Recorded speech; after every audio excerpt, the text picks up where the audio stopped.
Hello everyone, welcome back to my channel. My name is Titin if you're new here, and today I'm going to be reviewing one of the most hyped up makeup products in Sweden today, and that is from none other than Caia Cosmetics. So Caia Cosmetics is Bianca Ingrosso's makeup line, and if you do not know who Bianca is, she is one of the most famous vloggers, YouTubers, TV personality here in Sweden, and she's also part of a famous celebrity family here that has a reality TV show. I'm more of like an old school makeup artist wherein I find it really hard purchasing new products, testing new products all the time, just because I feel like all the products that I've proven and tested through time is the one I always lean towards, especially when working with clients. But since I've been doing makeup on myself mostly these days anyway, I feel like it's about time to dive in and test out something new. So if you see on the website, there's going to be a lot of different shade ranges, and they also decided to do different undertones for the foundations, but unfortunately I don't think that there's anything there that really matches my skin tone. They actually have this system on their website wherein you can use their whole database to find the right foundation shade for you, depending on what foundation and brand you're using from before. So I used that app, but I feel like it didn't really give me the right answers that I wanted, because when I put in my Dior Forever Skin Glow foundation, it gave me a result that it matches like maybe 1N, which is the lightest shade from the Caia website.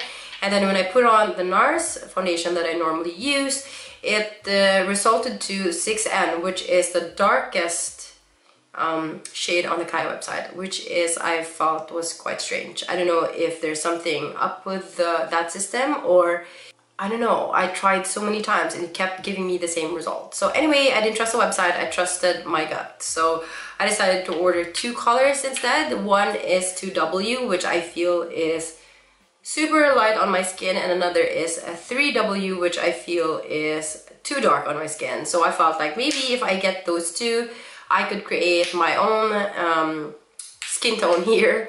And either way, if I get darker during the summer, high times of summer, I get really tan. So this would be great. And during winter, where I'm extremely pale, this would be great as well. And right now, since I'm in between, this would probably work best together. Also, I got myself a concealer, and the concealer, I just got one. And I know for a fact that I like the neutral undertone from my concealer, just because I know that the neutral undertones usually neutralizes the dark color under my eyes. So I picked 2N, and that is basically 2 shades lighter than my foundation. Even if they have the same name, they've actually created that you won't have a hard time picking out which shade of concealer fits you right. So for example, you pick 2W for your foundation, you could go for 2W concealer or 2N, depending on your preference on the undertone. And the concealer is possibly 1.5 to 2 shades lighter than the foundation. So I'm really excited to try this today. I've prepped my skin already super well. I have good skincare. I also use a face oil just to make sure to even out the dryness on my skin, to get that moisture, so it would give the best result for the foundations. So let me begin by priming my face. I usually use my favorite, which is the Dior Skin Veil SPF 20 primer, and what I normally do is just apply a little bit on the rest of my face. So let me just see, this is the foundation. This is how it looks like. Looks pretty nice actually. It's quite heavy, it feels very luxurious. It has a pump. This is also what I love about like good foundations, when they have a pump. Doesn't get really messy. It says here it's a natural long-wear silk foundation with hyaluronic acid and vitamin C. It also has SPF 20. Shake well before use. 30 milliliters. So this one is the shade 2W.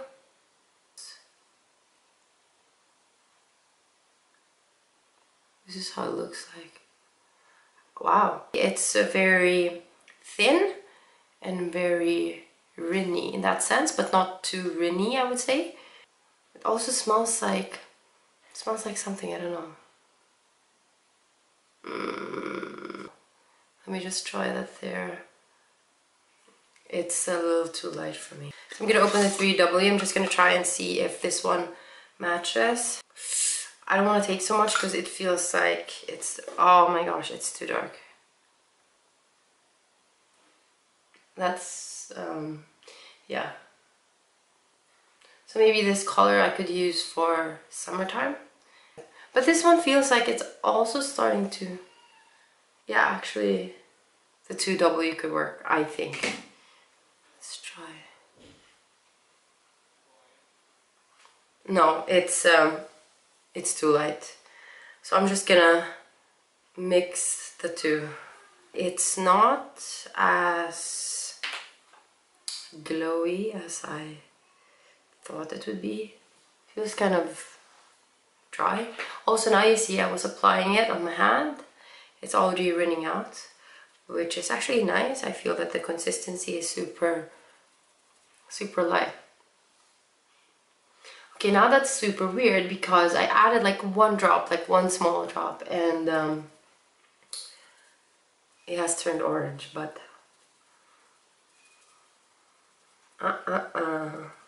First impression, I would say that it's very light, but it feels a little bit dry on my skin, and I've primed so well. I don't think I can get more coverage than this, or I don't want to go thicker anyway. I think the coverage is actually pretty good. The only difference is I feel that it's a little bit more matte than I thought it would be. Actually, I almost imagined like something extremely glowy, but maybe also because Bianca is using some kind of primer.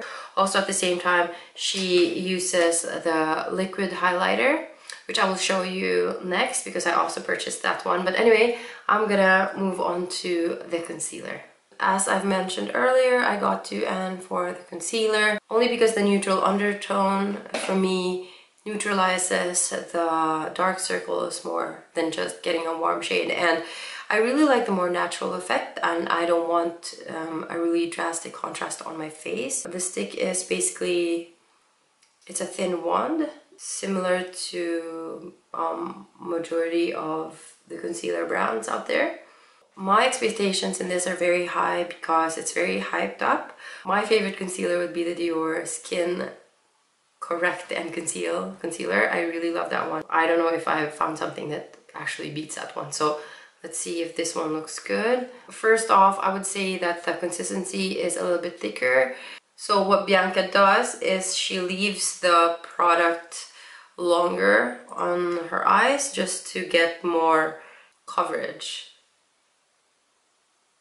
I would say that this one basically is also really dry. It doesn't feel creamy to me. It feels really dry and I don't know. Yeah, really matte. If that was the goal, that was a success. The only thing that I noticed is like now when I apply the concealer that the foundation underneath has dragged it a little bit. It's sort of coming off, but it's maybe my application or my skin, but yeah, we should see. So the concealer definitely isn't full coverage, I would say. It's light to medium. I really wish for a little bit more coverage just because I don't like dark circles. You know what? I'll go in with another layer just to make sure if it could be buildable. Let me see. Basically for the shade that I got, I think 2N is okay. It's enough for a more natural concealed look, I would say. Okay, so now this is the second layer that I took. It actually is really covering enough. So my tip to you, if you buy this concealer, you know, maybe you need a couple of layers to achieve the coverage, but it works. It's very buildable. The only thing is I'll stick to my first impression a while ago. It's still a little bit more dry, but otherwise it's pretty flawless and it sits actually well on my skin. I have a lot of like small lines under my eyes. Can you hear Alexi in the background? I'm sorry. I have a lot of lines under my eyes and that's something that I really don't like. What I normally do is I actually spray my beauty blender again with a beauty mist or like a moisture mist, whatever it is that you have, a Fix Plus. I use the Fix Plus anyway, just to like add a little bit moisture on the concealer. And after I've done that, actually, to me anyway, it looks pretty good. So I'm gonna go in with powder. I use the one from Laura Mercier, and I don't take so much. I hardly bake. I used to bake a lot, but now not anymore. I just feel like, I don't know, I've become a simple gal. Anyway, so I also got from Caia a couple of weeks ago, no, a month ago, I would say, the liquid highlighter. So I got the one in shade Bronze Beach. So I'm gonna try and use this today as well on the apples of my cheeks and on the parts where I want that glow. I normally put this under the makeup, under the foundation I mean, but today I don't want to do that just because I really want to see how the foundation would perform. So this I've tried a few times. I actually really love this. I feel that if there's any product on their website right now that I would really recommend, it's this one. I feel like this is something that you could just use with or without makeup, or it doesn't matter which brand you're using. If you want something that would add a real beautiful glow to your skin, this would be this one. Actually, to be honest, it's a life hack. So I normally put like a couple of drops on my hand like that. I use the same beauty blender and just make it sink in there, and I add on the apples of my cheeks where I want to put my highlight, a little bit on the forehead and my nose line. So the highlight that this shade gives, Bronze Beach, is very natural. It's not glittery, it's not metallic, it's just, it looks really wet. As you can see, it just looks very natural, and I love that. Also, I got a Caia highlighter, which is this one. I got the shade, what was this? Portofino. Now this one I've used actually just once. The packaging looks so nice. I have this like gut feel because I was a big fan of the brand Kiko, and you know, that one is like an Italian brand, and I love that brand so much. They give me that same vibe. Like the packaging is quite similar, and like the texture of the products. I have a lot of Kiko products, and I don't know, it just feels like they're coming from the same supplier for some reason. I don't know. So I take my beauty blender. A lot of people use a fan brush, and I actually realized that applying with this one will make it more natural. So I just grab and put it here a little bit, and you'll see it grabs a lot already. And then I just dab it there. So now I'm gonna move on to the bronzer, and I got it in the shade Gold Coast. Let's see. This one I've used one time as well. And oh my god, all my fingerprints are already in the packaging. And look at that, I love the packaging. I honestly think it's so fancy. Also reminds me a little bit of Hourglass packaging for some reason. So it looks like this. It looks so nice. I swear it really gives me the Kiko vibe. You know what? Let me get the Kiko powder that I have just so you know what I'm talking about. If you see the Hourglass, this one is Hourglass and this one is Caia. So they're quite similar, I would say. Like the packaging is pretty, and the color actually is also the same. So I don't know, this one is actually made in Italy as well. Holy shit, yeah, actually it's... Oh, anyway, I'm not trying to cause any commotion or whatever. I'm just saying that Hourglass and Caia, they have like similar packaging. And this is Kiko. It's also quite similar, and it's also made in Italy. Might be wrong. I'm also possibly very wrong. So anyway, I'm getting a little bit sidetracked with my review here. Thank you. Oops. Thank you for that segue. Anyway, I'm gonna go ahead and apply the bronzer. This is in the shade Gold Coast. A lot of people has been saying that the Caia bronzers and the highlighters don't have so much pigment, and I understand when Bianca says that she doesn't like so much pigment and it's gonna be hard to build after. I'm a fan of I'm a fan of good pigment, I would say. I just feel like it's faster, it's easier, I don't have to think so much. But I also understand the idea that she likes like a buildable product. So this one, I've basically observed that it is actually like that. At first, it doesn't have so much pigment. And I also feel that it depends on what type of brush you're using. So you see, I'll roll it out here and I apply. So that's not so much product, but I actually, to be honest, really like that. Wow, I love this. Like the bronzer has a very nice glow. The color is not so warm, which I love. I don't like an orange bronzer. This one is very more like sun-kissed natural sunburn. And another thing that I've been doing lately in my makeup routine, if I apply makeup, is that where the sun hits, usually I add the bronzer there as well, which is here in the middle of my nose. So far I really love the bronzer. It looks really natural. So let's head on to the brows. I'm gonna go on and apply my brow gel. This is the Caia Fold Brow Gel. I got this in shade brown. This one I also love. It gives a very fluffy effect on your brows, so it has tiny little fibers. So if you, for example, don't have so much bushy eyebrows, it's gonna look super nice because it adds a lot of volume to the eyebrows. So now I'm gonna move on to my lip liner. I purchased the Caia lip liner in the shade Bianca. So I'm just gonna go ahead and line my lips. So nice. It's a beautiful neutral shade. It matches like the whole look. So I'm using the Urban Decay All Nighter Spray. For me, still nothing beats this one. This is the best spray ever.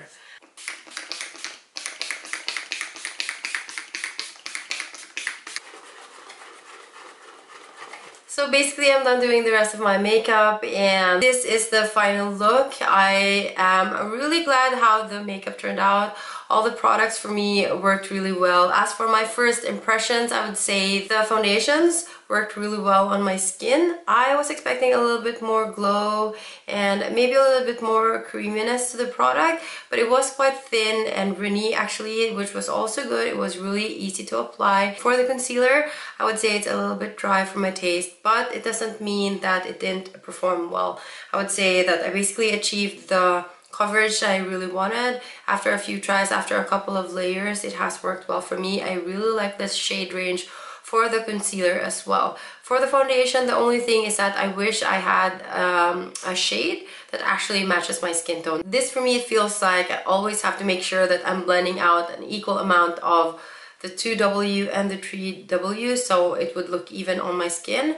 But otherwise, I think the foundation looks really good and flawless. As for the rest of the products that I've tried, like the bronzer, the highlighters, the brow products, and the lip product, I would say that they're really good. I really love them and I feel that it's actually worth the money. I really can't say yet how it sits on my face since I've just applied it, but I'm also going to be doing a wear test today anyway. So now the time is 14:48 on my phone. I don't know if you see that. And I'm gonna be doing some groceries, some cleaning in the house, playing with Alexi, and let's see if it holds during the day. So now I'm here for my first ever checkup on the makeup. It is 7:08 here in Sweden. I really wanted to make sure that I'm here in the living room, oops, where I can get the most daylight so you can see how natural it looks on daylight. It's around my nose that has come off and also around my chin, but otherwise I feel like the makeup has stayed put. In terms of consistency, I thought that the makeup feels pretty thin still on the face. It feels like I have no makeup on. Also under my eyes, I thought that it would be a little bit more dry, but I'm quite surprised that it has stayed put. There's no caking, there's no separating, and that's pretty amazing. So I'm back with my last and final checkup. It is 12:37 in the evening here in Sweden, and it has been over 8 hours that I've had this makeup on. I would say my final thoughts, the foundation is really good performing for about maybe 4 to 6 hours. So right now I feel like half of my face, so the foundation has come off, especially on the chin, around the nose, and starting to come off from my cheeks as well. But so far I would say on the 8-hour mark, this is how it looks like. I didn't go partying anyway, so I can just imagine when it's a really warm day, everyone gets super sweaty, probably my makeup is already off. But otherwise I would say the foundation performed really well. The concealer on the other hand, I'm a little bit on the fence on that, just because I feel I'm on the drier side, and this one looks pretty dry under my eyes. It actually has come off. I don't know if you see a lot of separation happening here around the nose, as well as a lot of separation, and as I've said, the chin. But the rest of the products has performed really well. The bronzer is starting to fade off. The highlight though, my total favorite from all the products, as I've said earlier, it's still there. You can still see on my forehead, under my brow bone. That's really, really amazing. So my final thoughts, I really love the brand. I like the products. I think they're good quality. There's always going to be a hit and miss when it comes to, you know, brands. There's always going to be the top favorites and there's always going to be the least favorites. It's really hard to make a decision on just a makeup product as well, because everyone is so different. Our skin is different, texture is different, what we do in our routines and every day, so how we wear and tear the makeup is completely different. Overall, the review is very positive. I'm definitely going to be using the products again. So that has been me for today. Thank you so much for watching. If you've reached the end of this video, please don't forget to click the like button. If you like this video, write me something in the comment section down below. If you feel there's anything that I can improve or just words of encouragement, that would be something I would really appreciate. And please subscribe if you haven't already. So thank you so much for listening and watching, and I hope to see you on my next one. Bye!